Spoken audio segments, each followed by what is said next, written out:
না, চীনের প্রযুক্তি প্রতিবাদ করতে পারে না। জোরে বলেন ঠিক কি ঠিক না? লক্ষ লক্ষ কাফেরকে আল্লাহ পাক বিনা হাতিয়ারে ধ্বংস করে দিচ্ছে। হে কাফেরের দল বোঝ, এখনো বোঝ আমার আল্লাহ আছে। জোরে বলেন আছে। আল্লাহ যদি ধরে, আল্লাহ পাক বলেন ইন্না বাতশা রাব্বিকা লাশাদীদ, তোর রবের ধরা বড় কঠিন। যেদিন ধরব দুনিয়ার কোন বীর বাহাদুর আমার হাত থেকে ছুটাইতে পারবে না। এজন্য আল্লাহ পাক কাফেরদের উপরে গজব দিয়েছে। এখনো পর্যন্ত গতকালকের আগের দিনের খবর দেখলাম, ব্রাজিলে একদিনে মারা গেছে 700, একদিনে মারা গেছে 750, আমেরিকায় মারা গেছে 950, ভারতে মারা গেছে 950, বাংলাদেশে সেখানে মাত্র 20 জন। এত ঘন বসতি সারা পৃথিবীর কোন দেশে নাই, এরকম অনিয়ম জাতি নাই। আল্লাহ পাক আমাদের জন্য গজব হিসেবে দেয় নাই, আমাদের জন্য পাঠাইছে বালা হিসাবে। আল্লাহ বলেন ওয়ালানাবলুওয়ান্নাকুম বিশাইইম মিনাল খাউফি ওয়াল জুউ ওয়া নাকসিম মিনাল আমওয়ালি ওয়াল আনফুসি ওয়াত তামারাত ওয়া বাশশিরিস সাবিরিন। হে মুসলমান, আমি আল্লাহর অধিকার আছে, আমার ক্ষমতা আছে। আমি তোমাদের ঈমান পরীক্ষা করার জন্য, মাঝে মাঝে পরীক্ষা নেব। নাবলুয়াকুম বিশাইইম মিনাল খাউফ, কখনো কখনো শত্রু দিয়ে একটু ভয় দেব, দেখি এই ভয়ে তুমি দুর্বল হয়ে যাও নাকি, শত্রুদের কাছে আত্মসমর্পণ করো নাকি তুমি আল্লাহর কাছে আত্মসমর্পণ করো।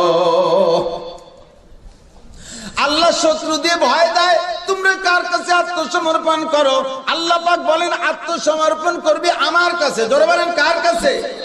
কিভাবে করবে আল্লাহ তাও বলেন ওয়াস্তাঈনু বিস-সাবরি ওয়াস-সালাহ। কাফের মুশরিকরা যখন শত্রুরা তোদের পর আক্রমণ করে, ধৈর্যের সাথে প্রার্থনা করো নামাজের মাধ্যমে। জোরে বলেন কিসের মাধ্যমে? জোরে বলেন কিসের মাধ্যমে? ওয়াস্তাঈনু বিস-সাবরি ওয়াস-সালাহ, ধৈর্যের মাধ্যমে, নামাজের মাধ্যমে। ধৈর্যের সাথে নামাজের মাধ্যমে সাহায্য চাইবা কার কাছে? আল্লাহর কাছে, নামাজের মাধ্যমে। আল্লাহ পাক এইটা নিয়েছেন পরীক্ষা।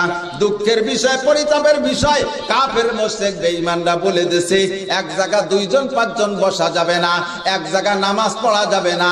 এই কথা শুই না সর্বপ্রথম ব্যর্থ হয়েছে, ফেল করছে এই পরীক্ষায় সৌদি আরব ওয়ালারা। মক্কা বন্ধ করে দিয়েছে, কাবা বন্ধ করে দিয়েছে, মসজিদে নববী বন্ধ করে দিয়েছে, সৌদি আরবের মসজিদগুলো বন্ধ করে দিয়েছে। ওই দেখা দেখি গোটা বিশ্বের সমস্ত মসজিদ বন্ধ করে দিয়েছে। ওরে এই করোনা বালা চলে যেত শুরুতে, প্রথম ধাক্কায় চইলা যাইতো যদি আমাদেরকে মসজিদে যাইয়া কান্নাকাটি করার সুযোগ দেওয়া হতো, নামাজ পড়ার সুযোগ দেওয়া হইতো, কান্নাকাটি করার সুযোগ দেওয়া হইতো। যেই জায়গা গিয়ে দোয়া করলে আল্লাহ দোয়া কবুল করে। আহাব্বুল বিলাদে ইলাল্লাহি মাসাজিদুহা, দুনিয়ার সবচাইতে পবিত্র জায়গা হলো মসজিদ, সবচেয়ে ভালো জায়গা হলো মসজিদ। মসজিদে গিয়ে কান্নাকাটি করবা, সিজদা দিবা, নামাজ পড়বা, দোয়া করবা, মুনাজাত করবা, তাহলে আল্লাহ পাক তোমাদেরকে গজব আযাব বালা মুসিবত থেকে হেফাজত করবে। মাদ্রাসার উলামায়ে কিরাম তুলাবায়ে জান কাঁদবে, দোস্তরে সেই জায়গা হাত লাগাইছে, মসজিদ বন্ধ করছে, মাদ্রাসা বন্ধ করছে, নামাজকে সুন্নত তরিকার খেলাফ পড়াই ছাড়ছে। যদি কেউ মসজিদে যাও তাহলে 3-4 হাত দূরে নামাজ পড়ো। আল্লাহর নবী বলেন গায়ে গায়ে মিলে নামাজ পড়ো, সেখানে হুকুম দেওয়া হয়েছে দূরত্ব বজায় রেখে নামাজ পড়ো। ও দোস্ত, এই সুন্নতের খিলাফ করার কারণে এই বালা এতটা লাস্টিং করেছে। নইলে আল্লাহর রহমতে মুসলমানের চোখের পানি আল্লাহ কখনো বৃথা যাইতে দেয় না, ঠিক কিনা? ওয়ালানাবলুওয়ান্নাকুম বিশাইইম মিনাল খাউফ, শত্রুর ভয়তে তোমাদের পরীক্ষা নেব। ওয়াল শাইইম মিনাল খাউফি ওয়াল জু, কখনো কখনো তোমাদের অভাব দিয়ে আমি পরীক্ষা নেব। ওয়া নাকসিম মিনাল আমওয়াল, তোমাদের মাল কেড়ে নেব, জমির ফসল নেব, ব্যবসার মাল নিয়ে যাব, ইন্ডাস্ট্রি বন্ধ করব, কলকারখানা বন্ধ করব, ইনকাম সোর্স বন্ধ করে দিয়া আমি তোমাদের পরীক্ষা নেব, দেখি কোন বান্দা পরীক্ষায় পাস করতে পারো। এই পরীক্ষায় পাস করার জন্য তোমাকে পদ্ধতি শিক্ষা দিয়েছি, তুমি ধৈর্যের সাথে দোয়া করবা নামাজের মাধ্যমে। ওয়ানাকসিম মিনাল আমওয়ালি ওয়াল আনফুস, কিছু জান কেড়ে নেব, ওয়াত তামারাত, 5 নম্বরে তোমাদের সন্তানাদি কেড়ে নিয়ে ঈমানি পরীক্ষা নেব। আল্লাহ পাক রব্বুল আলামিন এই করোনা সহ আরো শত শত বালা আমাদের পর আসতে পারে, দিতে পারে, আল্লাহ পাক দিতে পারে। এই বালা আমাদের জন্য পরীক্ষা স্বরূপ, আমরা ঈমানে দোস্ত ঈমানি পরীক্ষায় ফেল করব না। কথা বলেন ঠিক কি ঠিক না? আল্লাহ কয় যদি ঈমানের পরীক্ষায় পাস করো আমি আল্লাহ নগদে পুরস্কার দেই। ঈমানি পরীক্ষায় পাস করেছে ইব্রাহিম খলিলুল্লাহ, আমি আল্লাহ তাআলা। আল্লাহ পাক রব্বুল আলামিন আমাদের জন্য হাজারো হাজার সংবিধান রেখেছেন। সংবিধান আল্লাহর, জোরে বলেন কার? ইনিল হুকমু ইল্লা লিল্লাহ। সিদ্ধান্ত কে নেবে? আল্লাহর দেওয়া সিদ্ধান্ত আমরা মেনে চলবো, ঠিক তো? আল্লাহর সিদ্ধান্ত যেগুলো, সংবিধান যেগুলো, তার মধ্যে 1 নম্বর সংবিধান হলো কুলু লা ইলাহা ইল্লাল্লাহ। সকলে বলো লা ইলাহা ইল্লাল্লাহ, আল্লাহ ছাড়া আর কোনো মাবুদ নাই। ভাই মনের থেকে বিশ্বাস করতে হবে। কথা শুরু একরকম হয়, শেষ আর এক রকম হয়। অনেক সময় মনে করে শুরুতে কাটা কাটা কথা যেগুলো কয় এগুলো আমাদের জন্য না, ওগুলো বক্তার নিজের জন্য।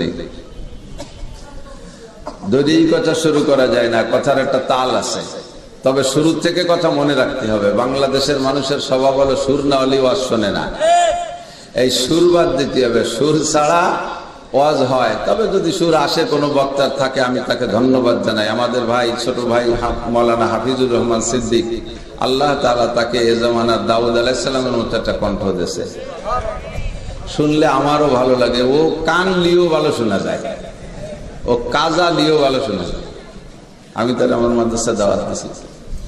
তা আমার সুর নাই বলে সুরওয়ালাদের সমালোচনা করি না, আমি যা পারি তাই কই। আপনারা শোনেন তো আলহামদুলিল্লাহ। বরঞ্চ আমি দেখছি এই লকডাউনের ভিতরে সারা পৃথিবীতে বাঙালি যে যেখানে আছে, কাম নাই কাজ নাই, অফিসে যেতে পারে না, কলকারখানায় যেতে পারে না, কোনো জায়গা বাইরে বেরোতে পারে না, জায়গায় শুয়ে শুয়ে কতক্ষণ কাটাবে? একটা আল করে তো কাটাইতে হবে। তখন ওই খোঁজে ওয়াজ দেখতেছে, গান শুনতে যে, মমতাদের গান শুনতে যে আমাকে ওয়াজ বেরোয় গেছে, কেসে খুঁজতে যে সাপ বেরোয় গেছে। এরপরে ওয়াজ শুনতে শুনতে শুনতে শুনতে আলহামদুলিল্লাহ সারা পৃথিবী থেকে বাঙালি যেখানে আছে আমাকে কম বেশ ফোন দেশে, সব দেশের থেকে কয় যে হুজুর জীবনে ওয়াজ শুনি না, গান শুনতে যে আপনাদের ওয়াজ শুনতে যে এখন ওয়াজেরই নিশা হয়ে গেছে, ওয়াজ হয়ে গেছে ঘুমের বড়ি।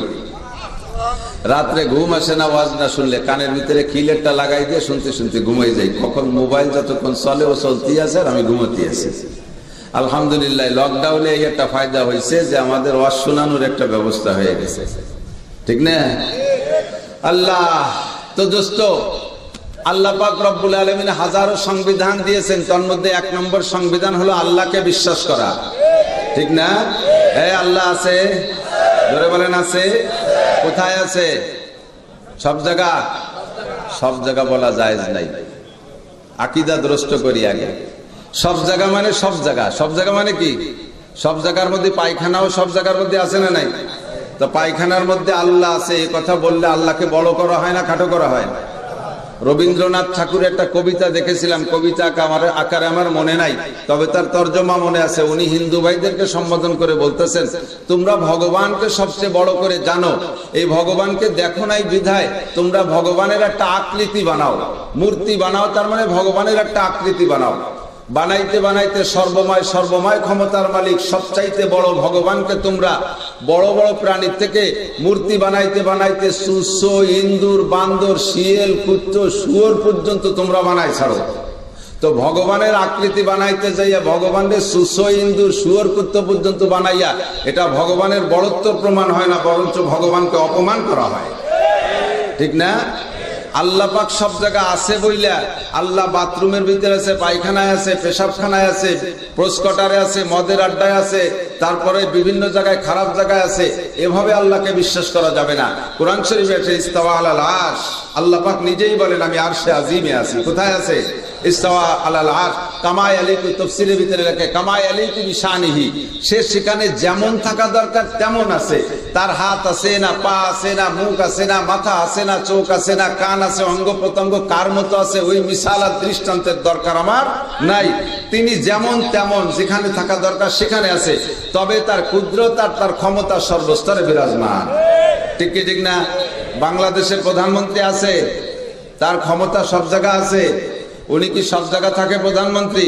আমাকে আজকের এই মাঠে প্রধানমন্ত্রী আছে, প্রধানমন্ত্রীর চার দোকানে যদি আমরা ধিক্কার দেই, একটা প্রধানমন্ত্রী হয়েছে, প্রধানমন্ত্রী হয়েছে বিদা উনি সংসদ ভবনে থাকে, কে আমাকে চার দোকানে এসে একটু বসতে পারে না? এই কয়ে প্রধানমন্ত্রীকে চার দোকানেটাই ডেকে আনা সম্ভব? রান্নাঘরে ডেকে নেওয়া সম্ভব? প্রধানমন্ত্রী হয়েছে, আমাকে কোনোদিন একটু গুগল সাফ করে দিল না। তোমার গুগল সাফ করতে আসবে প্রধানমন্ত্রী, সে যেখানে থাকা দরকার গণভবন বঙ্গভবন সেখানেই থাকবে। তার ক্ষমতা সারা বাংলাদেশের সর্বস্ব বিরাজমান, ঠিক কি ঠিক না? যেভাবে তার ক্ষমতাকে ব্যবহার করা দরকার সেভাবে সে করতেছে। আমার আল্লাহ ইস্তাওয়া আলাল আরশ, আরশে আজিমে আছে, তার ক্ষমতা সব জায়গা আছে, এভাবে বিশ্বাস করতে হবে। এভাবে বলা যাবে না আল্লাহ সব জায়গা আছে, আল্লাহর কুদরত সব জায়গা আছে। কথা কি বোঝা যাচ্ছে নাকি? কথা বলে তো আল্লাহ পাক রব্বুল আলামিন আছেন, জান্নাত আছে, ভাই জান্নাত আছে, জাহান্নাম আছে, পুলসিরাত আছে, কিয়ামত হবে, হাসরের মাঠ কায়েম হবে, কেরামান কাতিবিন আছে, মুনকার নাকির আছে, কবরে মিজানে সব জায়গায় সবকিছু আছে না নাই? সবকিছু আছে। আমার আপনার জন্য মিজান হবে, হিসাব নিকাশ হবে, সব কিছু আছে। এগুলো এখন বলা দরকার, গতানুগতিক বলতেছি।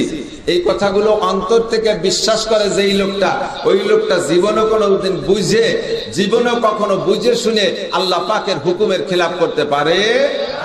আমরা গতানুগতিক মুখে স্বীকার করি। আল্লাহ পাক বলেন, আমাকেও যদি অস্বীকার করো, করতে পারো। এক শ্রেণী মানুষ করতেছে না আল্লাহকে অস্বীকার। এই অস্বীকারীর সংখ্যা বেশি না আল্লাহকে স্বীকার করনেওয়ালার সংখ্যা বেশি? অস্বীকারীর সংখ্যা বেশি, ঠিক না? বর্তমানে সারা পৃথিবীতে 800 কোটি বা 850 কোটি মানুষ, এর ভিতরে 250 কোটি মুসলমান, নামে মুসলমান। ওই সেই নামে মুসলমানের মধ্যে 250 কোটি যে মুসলমান, ওর মধ্যে তসলিমা নাসরিন নামও মুসলমান, ওর মধ্যে সালমান রুশদির নামও মুসলমান, ওর মধ্যে কবির চৌধুরীর নামও মুসলমান। এইরকম নাস্তিক বহুত আছে। এই নাস্তিকদের নামটা মুসলমান, তাই তাদের লিস্টি তারা মুসলমানদের কাতারে। হাজার হাজার লক্ষ লক্ষ আছে নামে মুসলমান, মূলত আল্লাহকে বিশ্বাস করেন, ওরা নাস্তিক। কেমন আছে না নাই? তারপরও 850 কোটির ভিতরে 250 কোটি মুসলমান, আর বাকি সবই অমুসলমান, আল্লাহকে স্বীকার করে না, আল্লাহকে মানে না, ঠিক না? আল্লাহ বলেন, তোমরা আমাকে না মানলে না মানতে পারো, তোমরা কিয়ামত বিশ্বাস না করলে না করতে পারো, হাসর হবে না মানলে না মানতে পারো, পুলসিরাত আছে না মানলে না মানতে পারো, জান্নাত আছে জাহান্নাম আছে না মানলে না মানতে পারো, ওরে কিরামান কাতিবিন মুনকার নাকির আছে বিশ্বাস না করলে না করতে পারো। তবে একটা কথা কোনো কেউ বিশ্বাস না করে পারবা না।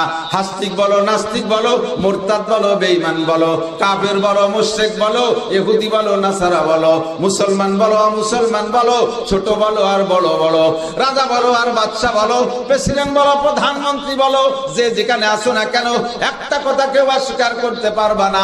সেই কথাটা হলো কুল্লু নাফসিন যায়িকাতুল মাউত। এনি ম্যান এভরিবডি, প্রত্যেকটা মানুষ, শুধু প্রত্যেকটা মানুষই নয়, যত প্রাণী আছে সমস্ত প্রাণীর মরণশীল, সমস্ত প্রাণীর মৃত্যু শরবত পান করতে হবে কি হবে না? মরার ভয়তে যে জায়গা যাও, ওয়ালাউ কুনতুম ফি বুরুজিম মুশাইয়াদা, যদিও তুমি সীসা ঢালা প্রাচীরের ভিতরে থাকো, পাহাড় পাথরের পাহাড় খনন করে গুহা বানাইয়া তার মধ্যে যদি তুমি পালাও, মরণের হাত থেকে বাঁচার কোনো উপায় না। মুখে মাস্ক পরো, দোতলা মাস্ক, তিনতলা মাস্ক, দেখছেন না? স্বাভাবিকভাবে আমরা একতলা মাস্ক পরি। আমি খুব একটা বডি নেই, আমি পারি না। ও বললে আমার মাথার তালিও গরম হয়ে যায়, দম বন্ধ হয়ে আসে। একদিন পুলিশই ধরছে, হুজুর আপনি সরকারি বিধি নিষেধ মানেন না? আমি বলি মানি তো, তা মাস্ক পরেন না কেন? আমি বলি মাস্ক পরার কথা তো খুব একটা সব জায়গাতে দেখি না, খবর টবর শুনি তাতে লেখে যে মাস্ক বাধ্যতামূলক সাথে রাখিতেই হইবে। মাস্ক সাথে রাখা আবশ্যক, জরুরি। আমার সাথে আছে, পকেটে আছে, মাস্ক সাথে রাখতে হবে, আছে তো পরেন না কেন? আপনার মরণের ভয় না? অবশ্যই মরণের ভয় আছে। মাস্ক পরলে যত তাড়াতাড়ি, না পরলে যত তাড়াতাড়ি মরবো। আমার মনে হয় পড়লি তার আগে মরি যাবে, এই বইটা আমি করতে পারি। পাশাপাশি আমি তো বিজ্ঞানীও না, আমি ডাক্তারও না, আমি গবেষকও না। কমপক্ষে এতটুকু গবেষণা করি, আমরা জানি পরিষ্কার স্বচ্ছ বাতাস যেটা আমাদের নাকের মধ্যে ঢোকে, এটার নাম অক্সিজেন। ভিতরে অক্সিজেন যায় একটা পাক দিয়ে ভিতরে থেকে যখন বেরোয় যায়, তার নাম carbon die oxide. Carbon die অক্সাইডটা ছেড়ে দিলে গাছপালা তাই খেয়ে বাঁচে, আর গাছপালার সাথে আবার ওই কার্বন ডাই অক্সাইড অন্য বাতাসের সাথে মিলে ফিল্টারিং হয়ে আবার অক্সিজেনে আমার মধ্যে ঢোকে। তা আমারে অক্সিজেনে বাঁচায় আর কার্বন ডাই অক্সাইড ছেড়ে দিলে গাছে খাইয়ে বাঁচে। এবার আমি মাস্ক পরে, ডবল মাস্ক পরে আটকায় রাখলে স্বচ্ছ অক্সিজেন আমি নিতে পারতেছি না, যা একবার নিছি ভিতরে কার্বন ডাই অক্সাইড হয়ে বেরোইয়া তা বাইরে যেতে পারতেছে না, আবার মাস্কের সাথে প্যাঁচ খাইয়া সেই দূষিত কার্বন ডাই অক্সাইড আমার নাকের মধ্যে দিয়ে ঢুকে যাচ্ছে, তাতে আমার আরো বেশি ক্ষতিকারক হয়ে যাচ্ছে। পাশাপাশি এই কার্বন ডাই অক্সাইড ছিল গাছপালার খাদ্য, তাদের খাদ্য তাদেরকে দিচ্ছি না, এজন্য গাছপালাও শুকিয়ে যাচ্ছে। এবার যে পরিমাণ পুঁই শাক পুড়িয়ে শুকিয়ে গেছে, নষ্ট হয়ে গেছে, লাউ গাছ শুকিয়ে গেছে, আপনাদের দিক গড়ছে কি গড়ছে না জানি না, নারকেল গাছের পাতা শুকিয়ে গেছে। কারণ কি? আমার কার্বন ডাই অক্সাইড তাদের খাদ্য খাইতে দেয় নাই, তা আমি খাইয়ে শুয়ে পড়তেছি বালিশ ছাড়া, আর ওরা খাদ্যের অভাবে শুয়ে যাচ্ছে। আমি তো এত ঠিক বুঝছি, হুজুর অত পণ্ডিতগিরি দেখাতে দেন না, তাহলে পুলিশে ধরে নিয়ে যাবে। আমি বললাম তা ঠিক আছে, বললাম না, আপনাকেও বললাম না। আল্লাহু আকবার।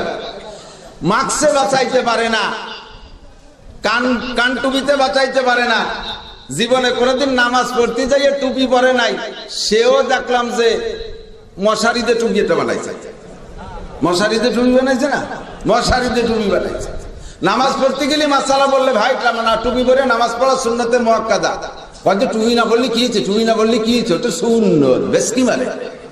আরে টুপি না বললে কি হয়েছে, সুন্নত বলে বেশ কি মারছিস। এখন নামাজ না পড়ে সেই টুপি তুই পড়িস, আল্লাহ যদি পড়ায় তাহলে এরকম পড়াই ছাড়তে পারে। কথা বলেন ঠিক না? মাস্ক পরার দরকার নারীদের, নারীরা মাস্ক পরে না। আল্লাহ তাআলা যদি পড়ায় তাহলে নারী পুরুষ একসাথে সবাইকে মাস্ক পরাই ছাড়তে পারে। আইনামা তাকুনু ইউদরিকুমুল মাউত, তুমি বিশ্বের যেখানেই যাও না কেন সেখানে তোমারে মরণ ধরে নেবে, মৃত্যুর হাত থেকে বাঁচতে পারবা না। আইনামা তাকুনু ইউদরিকুমুল মাউত ওয়ালাউ কুনতুম ফি বুরুজিম মুশাইয়াদা। এ মুসলমান, সারা পৃথিবীর ভিতরে সবচাইতে অনিয়ম মানুষ হলো বাঙালিরা। বাঙালিদের মধ্যে অনিয়ম নাই, এরা কোনো নিয়ম নীতি মানে না, এরা কোনো কিছু মানামানি করে না। পুলিশই এক পাশে মাস্ক পরানোর জন্য দাওয়ায় চলে যায়, পুলিশকে দেখে মাস্ক পরে, পুলিশ চলে যাওয়ার পরে মাস্ক খুলে ফেলে, দোকান খুলে কেনা বেচা করে। সরকার নিষেধ করছে দোকান খুলবা না, দোকান খুলে কেনা বেচা করে, সব জায়গায় লাইন লাগায় রাখছে। এ পুলিশ কি বাঙ্গার থানার থেকে বেরোইছে নাকি? ও জায়গায় একজন গোয়েন্দা লাগায় রাখছে, ও সব জায়গা খবর দিছে, খবর পেয়ে দল দল করে শাটার গুলো বন্ধ করে দিছে। পুলিশ চলে যাওয়ার পরে আবার সর করে শাটার গুলো খুলে দিয়ে আবার কেনা বেচা করে। মনে করে আমাদেরকে দোকান বন্ধ করাইতে পারলে মনে হয় পুলিশের হায়াত বেড়ে যাবে, এই জন্য পুলিশ আমাদের দোকান বন্ধ করাইতে আসে। বাঙালিদের মতো অনিয়ম কেউ নাই, এত অনিয়ম কেউ নাই সারা পৃথিবীর ভিতরে। সবচেয়ে নিয়ম যারা মেনে চলছে, হাজার হাজার লক্ষ লক্ষ কোটি কোটি লক্ষ লক্ষ কোটি কোটি আক্রান্ত তারা হয়েছে। আমেরিকার মানুষ সংবিধান মানে, ইটালি অস্ট্রেলিয়ানরা মানে, তথা গোটা পৃথিবীর অন্যান্য সব দেশের মানুষ নিয়ম মানে। যারা সবচাইতে বেশি মানছে তারাই সবচাইতে বেশি পড়ছে। বাংলাদেশের মুসলমান সবচাইতে অনিয়ম, সরকারের হুকুম পর্যন্ত মানে না। কথা বলেন ঠিক না? আর গোটা বিশ্বের ভিতরে করোনায় মরণের সংখ্যা বাংলাদেশের সবচাইতে কম। ঠিক কি ঠিক না? কি কারণে তা কি জানেন? এবার আমাদের কারণ যারা বলে তারা বলবে কি, এবার আমরা করোনার সাথে মোকাবেলা করতে সক্ষম হয়েছি। এ আছে না নাই কনেওয়ালা? আমরা এবার করোনাকে জয় করে ফেলেছি, করোনার সাথে আমরা মোকাবেলা করে লড়াই করে আমরা জিতে গেছি, করোনার শক্তির চাইতে আমাদের শক্তি বেশি। এই কয়েক দল আছে না নাই? কি কারণে করোনা বাংলাদেশে মানুষ মরল কম, এই কথাটা বলতে চাই। ও দোস্ত, স্বীকার কেউ করতে রাজি না। বাংলার জমিনে যে পরিমাণ হাফেজ, আলেম, নামাজি, দিনদার, করোনার কারণে মসজিদ লগ হয়ে গেছে, মাদ্রাসাগুলো বন্ধ হয়ে গেছে, কোরআনের মাদ্রাসা, কোরআনের বাগান খালি হয়ে গেছে, মাদ্রাসার ছাত্রদের মা বাবারা কাঁদছে, ওলামায়ে কেরাম কান্নাকাটি করছে। রাতের বেলা কোরআনের হাফেজরা তাহাজ্জুদের ভিতরে কোরআন শরীফ তিলাওয়াত কইরা দাঁড়িয়ে দাঁড়িয়ে আল্লাহর সাথে যোগাযোগ রেখেছে, কান্নাকাটি করেছে। এই কান্নাকাটির চোখের পানির ওসিলায় আল্লাহ তাআলা বাংলার জমিনে মহামারীকে সংকীর্ণ করে দিয়েছে। বাংলার জমিনকে আল্লাহ হেফাজত করেছে। উলামায়ে কিরাম, তুলাবায়ে ইলম, দিনদার, দাওয়াত ও তাবলীগের সাথী হক্কানি উলামায়ে কিরামদের চোখের পানির ওসিলায়। কথা বলেন ঠিক ঠিক না? নইলে যে পরিমাণ নাস্তিক, আরে যারা দীর্ঘকাল, যারা আজীবন কাল জন্মই তাদের নাস্তিকতার ভিতর দিয়া, তারা পর্যন্ত তাদের সকল প্রকার প্রচেষ্টায় ব্যর্থ হইয়া বলতে বাধ্য হয়েছে আমরা সকল চেষ্টায় ব্যর্থ। এখন এই করোনার হাত থেকে বাঁচতে হলে উপরওয়ালার সাথে যোগাযোগ করো। ইটালির প্রেসিডেন্টের বক্তব্য আপনারা সকলে শুনেছেন, কথা বলেন ঠিক ঠিক না? যারা কোনোদিন আল্লাহকে স্বীকার করে না, যে স্পেনের ভিতরে 550 বছর পর্যন্ত আজান হয় না, স্পেনে 550 বছর একটা মসজিদে আজান দিতে দেয় না, হাজার হাজার মসজিদকে তালাবন্দি করে দিয়েছিল, হাজার হাজার মসজিদকে তাদের গির্জায় পরিণত করেছিল। সেই সমস্ত গির্জাগুলোকে খুলে দিয়ে এবং মসজিদের তালা খুলে দিয়ে সেগুলোকে মসজিদের জায়গায় মসজিদ করার অনুমতি দিয়েছে এবং আজানের অনুমতি দিয়েছে, যে একমাত্র মুসলমানদের ওসিলায় যদি, আল্লাহর রহমতের ওসিলায় যদি বাঁচা যায়। কথা বলেন ঠিক কি ঠিক না? তারা আল্লাহমুখী হয়েছে, আর আমাদের উমরা সোমলারা কয় আমরা করোনার সাথে মোকাবেলা করে জয় হয়েছি। বেশি বাড়াবাড়ি করলে করোনা কিন্তু চলিয়ে যায় নাই, এখনো গণগল্লি দিচ্ছে। কাইলেও 24 জন মরছে, এখনো 800, 900, 1000, 1200 আক্রান্ত হচ্ছে। কথা বলেন ঠিক? ও কিন্তু চলে যায় নাই, ও ট্রাই করতেছে, দেখি তোমাদের মনোভাব কি, আমার সম্পর্কে তোমরা কি বলো, এইটাও ট্রাই করতেছে।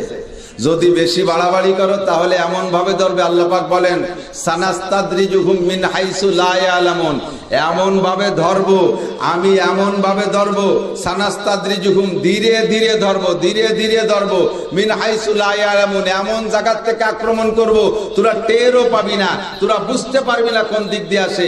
কলেরা কিভাবে হয় তা দেখি, বসন্ত কিভাবে হয় তা দেখি, প্লেগ কিভাবে হয় তা দেখি, স্ট্রোক কিভাবে করে তা দেখি, প্যারালাইসিস হয় কিভাবে তা দেখি, ডায়াবেটিস হয় কিভাবে তা দেখি, মাথা ব্যথা হয় কিভাবে তা দেখি, চোখ নষ্ট হয় কিভাবে তা দেখি। সব রোগরে কিছু না কিছু আমরা দেখতে পাই, চর্মরোগ দেখতে পাই, জ্বর আমরা কিছু না কিছু দেখতে পাই, বিভিন্ন ভাবে অনুভব করতে পারি। কিন্তু এমন রোগ দিয়ে আল্লাহ তাআলা অ্যাটাক করেছে, এই রোগরে এখনো পর্যন্ত কোনোভাবে ধরাই যায় না, সে কোন দিক দিয়ে আসে, তার রূপ কি অনুমান করি কদম ফুলের মতো, যেটা আল্লাহ পাক সূরা নূনের ভিতরে, সূরা কলমের ভিতরে শেষ দিক দিয়ে বলেন সানাস্তাদরিজুহুম মিন হাইসু লা ইয়ালামুন, এমন ভাবে ধরবো, যেমন ভাবে ধরবো কেউ টেরও পাবি না যেটা কোন দিক দিয়ে ঢোকে। নাক বন্ধ করবি, চোখ দিয়ে ঢুকবে, চোখ বন্ধ করবি, নাক দিয়ে ঢুকবে, এ পাশ বন্ধ করবি, আর এক পাশ দিয়ে ঢুকবে, ফুটো ছিদ্রের অভাব নাই, যেখান দিয়ে ফাঁক পাবে সেখান দিয়ে ঢুকে পড়বে। ঠিক কি ঠিক না? আইনামা তাকুনু ইউদরিকুমুল মাউত ওয়ালাউ কুনতুম ফি বুরুজিম মুশাইয়াদা। আল্লাহ আরো বলেন কুল ইন্নাল মাউতাল্লাযী তাফিরুনা মিনহু, হে মুসলমান অপেক্ষা করো, কুল ইন্নাল মাউতাল্লাযী তাফিরুনা মিনহু ফাইন্নাহু মুলাকীকুম সুম্মা তুরাদ্দুনা ইলা আলিমিল গায়বি ওয়াশ শাহাদাতি ফায়ুনাব্বিউকুম বিমা কুনতুম তা'মালুন। কুল ইন্নাল মাউতাল্লাযী তাফিরুনা মিনহু, হে নবী তুমি বলে দাও, ইন্নাল মাউতাল্লাযী, নিশ্চয় যেই মউত, আল্লাযীনা তাফিরু মিনহু, যেই মরণের ভয়তে তোমরা পালাইতেছো, তাফিরুনা মিনহু ফাইন্নাহু মুলাকীকুম, ওই মৃত্যুতে তোমার সাথে সাক্ষাৎ করবে তুমি যেখানেই পালাও না কেন। ঠিক কি ঠিক না? 7 তালা দালানের ভিতরে 7ম তালার ভিতরে একেবারে খাস কক্ষের মধ্যে ঢুকছে, করোনার সূচনা লগ্ন থেকে এখনো পর্যন্ত নিচে নামিয়ে দেখে নাই যে জমিনের অবস্থা কি, আর কেউ বাইসে আছে না নাই। ও দোস্ত, এবার ওখান থেকে মরণের ভয়তে নামে না, কিন্তু করোনায় সে জায়গাও যে তাকে আক্রান্ত করছে, ওই 7 তালা দালানের মধ্যে থেকে মইরা তারপরে নিচে আসা লাগছে, এমন প্রমাণ আছে না নাই? মরণের হাত থেকে বাঁচার উপায় নাই। আল্লাহ পাক রব্বুল আলামিন এগুলো 2 ধরনের পাঠাইছে, ভালো করে মনে রাখতে হবে। একটা হলো গজব, আর একটা হলো বালা। বুঝেন, একটা হলো গজব, আর একটা হলো বালা। গজব আসে কাফেরদের জন্য। কাদের জন্য? গজব আসে কাফেরদের জন্য। আর একই জিনিস যদি মুসলমানদের মধ্যে আসে তাহলে তার নাম হয় বালা। কি নাম? বালা মানে পরীক্ষা, আর গজব মানে আল্লাহর রাগের বহিঃপ্রকাশ। এই করোনা রব্বুল আলামিন কেন পাঠাইলেন? ও দোস্ত, কাফের মুশরিকদের জন্য পাঠাইছে আল্লাহ গজব হিসেবে। আল্লাহ পাক বারবার দেখতেছেন, শত শত বছর যাবত সারা দুনিয়ার কাফেররা ঐক্য হইয়া দুর্বল নিরীহ অসহায় মুসলমানদেরকে মারতেছে। ফিলিপাইনে মুসলমান মারে, কাশ্মীরে মুসলমান মারে, ভারতে মুসলমান মারে, বার্মায় মুসলমান মারে, চেচনিয়া মুসলমান মারে, বসনিয়ায় মুসলমান মারে, কি বলা হয় আফগানিস্তানে মুসলমান মুসলমান মারছে, তারপরে ইরাকে মুসলমান মারছে, সারা দুনিয়ায় কাফেররা মোটা মোটা অস্ত্র দিয়ে মুসলমানদেরকে মারতেছে। নিরীহ দুর্বল মুসলমান প্রতিবাদ করতে সময় সুযোগ পাচ্ছে না, ক্ষমতা পাইতেছে না, সাহস পাইতেছে না। হাজার হাজার লক্ষ লক্ষ মুসলমানকে এই চীনওয়ালা এমন ভাবে মারে, দুনিয়ার কোন মিডিয়ায় প্রকাশ পাইতে দেয় না চীনদের এই মারকে। আল্লাহ পাক রব্বুল আলামিনের ধৈর্যের বাঁধ বেঁধে ভেঙে গেছে। আল্লাহ কায় ফামা হিলিল কাফিরিনা আমিহিলহুম রুয়াইদা। এতদিন সুযোগ দিয়েছি, ছাড় দিয়েছি, কর কতটুকু করতে পারিস, করতে করতে করতে করতে যখন সীমা লঙ্ঘন করে ফেলেছিস, এবার রব্বুল আলামিন মুসলমানের পক্ষ হইয়া প্রকাশ্য কোনো হাতিয়ার নয়, সানাস্তাদরিজুহুম মিন হাইসু লা ইয়ালামুন, একটা গোপন বোমা মেরে দেশে। আমেরিকার মহাশক্তিও তার প্রতিবাদ করতে পারে না, জাপানের মহাশক্তি প্রতিবাদ করতে পারে না, ফ্রান্সের মহাশক্তি প্রতিবাদ করতে পারে না, চীনের প্রযুক্তি প্রতিবাদ করতে পারে না। জোরে বলেন ঠিক কি ঠিক না? লক্ষ লক্ষ কাফেরকে আল্লাহ পাক বিনা হাতিয়ারে ধ্বংস করে দিচ্ছে। হে কাফেরের দল বোঝ, এখনো বোঝ আমার আল্লাহ আছে। জোরে বলেন আছে। আল্লাহ যদি ধরে, আল্লাহ পাক বলেন ইন্না বাতশা রাব্বিকা লাশাদীদ, তোর রবের ধরা বড় কঠিন। যেদিন ধরব দুনিয়ার কোন বীর বাহাদুর আমার হাত থেকে ছুটাইতে পারবে না। এজন্য আল্লাহ পাক কাফেরদের উপরে গজব দিয়েছে। এখনো পর্যন্ত গতকালকের আগের দিনের খবর দেখলাম, ব্রাজিলে একদিন মারা গেছে, একদিনে মারা গেছে 700, একদিনে মারা গেছে 750, আমেরিকায় মারা গেছে 950, ভারতে মারা গেছে 950, বাংলাদেশে সেখানে মাত্র 20 জন। এত ঘন বসতি সারা পৃথিবীর কোন দেশে নাই, এরকম অনিয়ম জাতি নাই। আল্লাহ পাক আমাদের জন্য গজব হিসেবে দেয় নাই, আমাদের জন্য পাঠাইছে বালা হিসাবে। আল্লাহ বলেন ওয়ালানাবলুওয়ান্নাকুম বিশাইইন মিনাল খাউফি ওয়াল জু' ওয়া নাকসিম মিনাল আমওয়ালি ওয়াল আনফুসি ওয়াত তামারাত ওয়া বাশশিরিস সাবিরিন। হে মুসলমান, আমি আল্লাহর অধিকার আছে, আমার ক্ষমতা আছে। আমি তোমাদের ঈমান পরীক্ষা করার জন্য, আমি তোমাদের ঈমান পরীক্ষা করার জন্য মাঝে মাঝে পরীক্ষা নেব, মাঝে মাঝে পরীক্ষা নেব। নাবলুয়াকুম বিশাইইন মিনাল খাউফ, কখনো কখনো শত্রু দিয়ে একটু ভয় দেব, দেখি এই ভয়ে তুমি দুর্বল হয়ে যাও নাকি, শত্রুদের কাছে আত্মসমর্পণ করো নাকি তুমি আল্লাহর কাছে আত্মসমর্পণ করো। আল্লাহ শত্রু দিয়ে ভয় দেয়, তোমরা কার কাছে আত্মসমর্পণ করো? আল্লাহ পাক বলেন আত্মসমর্পণ করবে আমার কাছে। জোরে বলেন কার কাছে? কিভাবে করবে আল্লাহ তাও বলেন ওয়াস্তাঈনু বিস-সাবরি ওয়াস-সালাহ। কাফের মুশরিকরা যখন শত্রুরা তোদের পর আক্রমণ করে, ধৈর্যের সাথে প্রার্থনা করো নামাজের মাধ্যমে। জোরে বলেন কিসের মাধ্যমে? জোরে বলেন কিসের মাধ্যমে? ওয়াস্তাঈনু বিস-সাবরি ওয়াস-সালাহ, ধৈর্যের মাধ্যমে, নামাজের মাধ্যমে। ধৈর্যের সাথে নামাজের মাধ্যমে সাহায্য চাইবা কার কাছে? আল্লাহর কাছে, নামাজের মাধ্যমে। আল্লাহ পাক এইটা নিয়েছেন পরীক্ষা। দুঃখের বিষয়, পরিতাপের বিষয়, কাফের মুশরিক বেঈমানরা বলে দিয়েছে এক জায়গা 2 জন 5 জন বসা যাবে না, এক জায়গা নামাজ পড়া যাবে না। এই কথা শুই না সর্বপ্রথম ব্যর্থ হয়েছে, ফেল করছে এই পরীক্ষায় সৌদি আরবওয়ালারা। মক্কা বন্ধ করে দিয়েছে, কাবা বন্ধ করে দিয়েছে, মসজিদে নববী বন্ধ করে দিয়েছে, সৌদি আরবের মসজিদগুলো বন্ধ করে দিয়েছে। ওই দেখা দেখি গোটা বিশ্বের সমস্ত মসজিদ বন্ধ করে দিয়েছে। ওরে এই করোনা বালা চলে যেত শুরুতে, প্রথম ধাক্কায় চইলা যাইতো যদি আমাদেরকে মসজিদে যাইয়া কান্নাকাটি করার সুযোগ দেওয়া হতো, নামাজ পড়ার সুযোগ দেওয়া হইতো, কান্নাকাটি করার সুযোগ দেওয়া হইতো। যেই জায়গা গিয়ে দোয়া করলে আল্লাহ দোয়া কবুল করে। আহাব্বুল বিলাদে ইলাল্লাহি মাসাজিদুহা, দুনিয়ার সবচাইতে পবিত্র জায়গা হলো মসজিদ, সবচেয়ে ভালো জায়গা হলো মসজিদ। মসজিদে গিয়ে কান্নাকাটি করবা, সিজদা দিবা, নামাজ পড়বা, দোয়া করবা, মুনাজাত করবা, তাহলে আল্লাহ পাক তোমাদেরকে গজব আযাব বালা মুসিবত থেকে হেফাজত করবে। মাদ্রাসার উলামায়ে কিরাম তুলাবায়ে জান কাঁদবে, দোস্তরে সেই জায়গা হাত লাগাইছে, মসজিদ বন্ধ করছে, মাদ্রাসা বন্ধ করছে, নামাজকে সুন্নত তরিকার খেলাফ পড়াই ছাড়ছে। যদি কেউ মসজিদে যাও তাহলে 3-4 হাত দূরে নামাজ পড়ো। আল্লাহর নবী বলেন গায়ে গায়ে মিলে নামাজ পড়ো, সেখানে হুকুম দেওয়া হয়েছে দূরত্ব বজায় রেখে নামাজ পড়ো। ও দোস্ত, এই সুন্নতের খিলাফ করার কারণে এই বালা এতটা লাস্টিং করেছে। নইলে আল্লাহর রহমতে মুসলমানের চোখের পানি আল্লাহ কখনো বৃথা যাইতে দেয় না। ঠিক কিনা?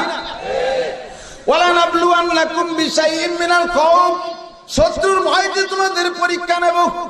ওয়াল শাইইম মিনাল খাউফি ওয়াল জু, কখনো কখনো তোমাদের অভাব দিয়ে আমি পরীক্ষা নেব। ওয়ানাকসিম মিনাল আমওয়াল, তোমাদের মাল কেড়ে নেব, জমির ফসল নেব, ব্যবসার মাল নিয়ে যাব, ইন্ডাস্ট্রি বন্ধ করব, কলকারখানা বন্ধ করব, ইনকাম সোর্স বন্ধ করে দিয়া আমি তোমাদের পরীক্ষা নেব, দেখি কোন বান্দা পরীক্ষায় পাশ করতে পারো।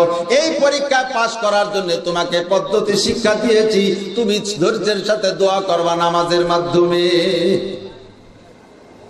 ওয়ানাকসিম মিনাল আমওয়ালি ওয়াল আনফুস, কিছু জান কেড়ে নেব। ওয়াত তামারাত, 5 নম্বরে তোমাদের সন্তানাদি কেড়ে নিয়ে ঈমানি পরীক্ষা নেব। আল্লাহ পাক রব্বুল আলামিন এই করোনা সহ আরো শত শত বালা আমাদের পর আসতে পারে, দিতে পারে, আল্লাহ পাক দিতে পারে। এই বালা আমাদের জন্য পরীক্ষা স্বরূপ, আমরা ঈমানে দোস্ত ঈমানি পরীক্ষায় ফেল করব না। কথা বলেন ঠিক কি না? আল্লাহ কয় যদি ঈমানের পরীক্ষায় পাশ করো আমি আল্লাহ নগদে পুরস্কার দেই। ঈমানি পরীক্ষায় পাশ করেছে ইব্রাহিম খলিলুল্লাহ, আমি আল্লাহ তাআলা তারে নগদ পুরস্কার দিয়েছি। ঈমানের পরীক্ষায় পাশ করেছে ইউনূস আলাইহিস সালাম, আমি আল্লাহ তাআলা তারে পরীক্ষায় নগদ পুরস্কার দিয়েছি। ঈমানি পরীক্ষায় পাশ করেছে হযরত আইয়ুব আলাইহিস সালাম, আমি আল্লাহ তাআলা তাকে নগদ পুরস্কার দিয়েছি। ঈমানি পরীক্ষায় পাশ করেছে মুহাম্মদুর রাসূলুল্লাহ সাল্লাল্লাহু আলাইহি ওয়াসাল্লাম, আমি তাকে নগদ পুরস্কার দিয়েছি। ঈমানি পরীক্ষায় পাশ করেছে মুসা আলাইহিস সালাম, আমি তারে পাশ করাই দিয়েছি, আমি তারে নগদ পুরস্কার দিয়েছি।